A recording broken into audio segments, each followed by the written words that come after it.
त्वं माता शतक्रतो बभूविथ तथा ते सुम्नमीमहे। ॐ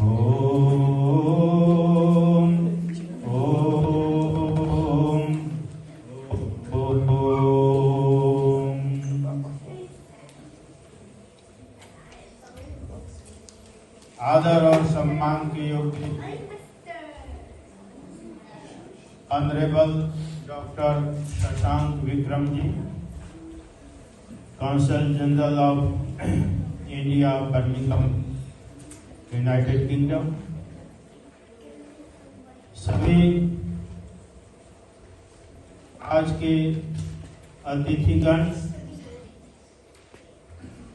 समारोह में पधारे हुए सभी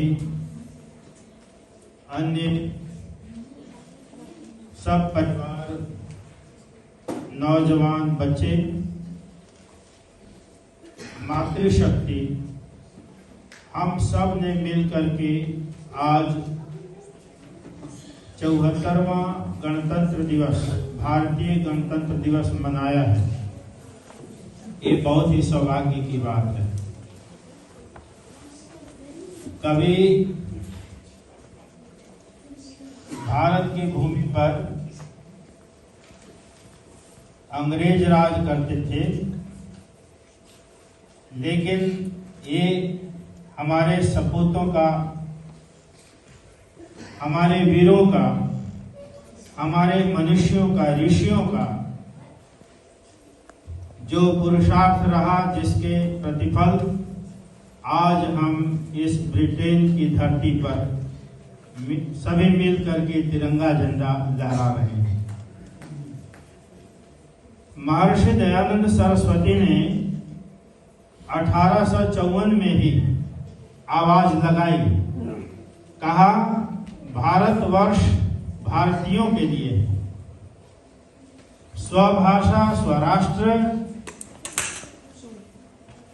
और बिना किसी भेदभाव के, कास्ट, क्रीड एंड रीजन, इन सब चीजों से ऊपर उठ करके इस देश को आगे बढ़ाना है। लेकिन जो वेद की संस्कृति है, जो मानवता की संस्कृति है, जो सबके लिए, सबके ऊपर समान रूप से लागू हो सकता है, उसे हम इस धराधाम पर हमेशा जीवित रखेंगे। याद रखना, दो तरह की संविधान होता है। एक संविधान है जो हमारी संस्कृति को आगे बढ़ाता है, वह वेद संविधान है, जो 1,96,85,153 वर्ष पहले जब इस धरती पर मनुष्य पैदा हुए तो परमपिता परमात्मा ने वेदों के माध्यम से 4 वेदों का ज्ञान दिया।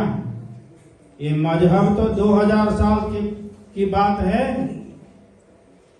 हम ठीक है डेमोक्रेसी राज में चलते हैं, लेकिन हम सब के पूर्वज, चाहे हिंदू हो, सिख हो, मुसलमान हो, ईसाई हो, ये सब हम सब के पूर्वज जो हैं वो तो आर्य थे। आर्यावर्त, पूरे वर्ल्ड में जो है आर्यावर्त था। तो हमारी सांस्कृतिक संविधान जो है वह वेद है। और देश को चलाने के लिए भी एक संविधान होता है। भारतीय संविधान, जैसे बाबा भीमराव अंबेडकर जी उसके अध्यक्ष थे, और उनके साथ और कमेटी में 6 लोग और थे, जिसमें मैं फख्र से कहना चाहता हूं कि उन 6 लोगों में 3 लोग आर्य समाजी थे। जब संविधान बना था तो बाबा भीमराव अंबेडकर भी, जिन्हें आपको कम मालूम होगा, उनको लंदन में बैरिस्टर की शिक्षा देने के लिए भेजने वाला और कोई नहीं था। बम्बई जो फर्स्ट आर्य समाज महर्षि दयानंद खोला, उसके प्रधान और जो है राजा गावटकर, और उनके माध्यम से उन्हें जो है वहां से छात्रवृत्ति दे करके लंदन में उन्हें बैरिस्टर की शिक्षा के लिए भेजा गया था। और उन्होंने जो है कानून को पास करवाया, उसके वो अध्यक्ष थे। मैंने एक किताब लिखी, भारतीय स्वतंत्रता संग्राम में आर्य समाज का विशेष 80% योगदान। मैं यह पुस्तक बहुत ही मान पूर्वक आदरणीय शशांक जी को भेंट करना चाहता हूं, क्योंकि वहां के माध्यम से सब और आवाज जाए। और मैं इस आवाज को बुलंद करता हुआ एक भारत की सरकार से भी कहना चाहता हूं, हमने मेमोरेंडम भी भेजा और लगभग 400 से ऊपर भारत के मेंबर ऑफ पार्लियामेंट को किताब जा चुकी है, इंग्लिश में भी और हिंदी में भी, और माननीय प्रधानमंत्री जी को भी जा चुकी है। और उम्मीद है कि अब धीरे धीरे लहर उठने लगी है कि इस तरह से महर्षि दयानंद को के जो है 200 साल हो जाएगा और आर्य समाज का 150 वर्ष हो जाएगा। ये अब जगह जगह बड़े पैमाने पर मनाए जाएं। हमारे माननीय प्रधानमंत्री मोदी जी ने भी पीछे इसकी घोषणा की है और हम लोग आने वाले समय में इसको और आगे बढ़ा करके इस चीज को आगे बढ़ाएंगे। तो मैं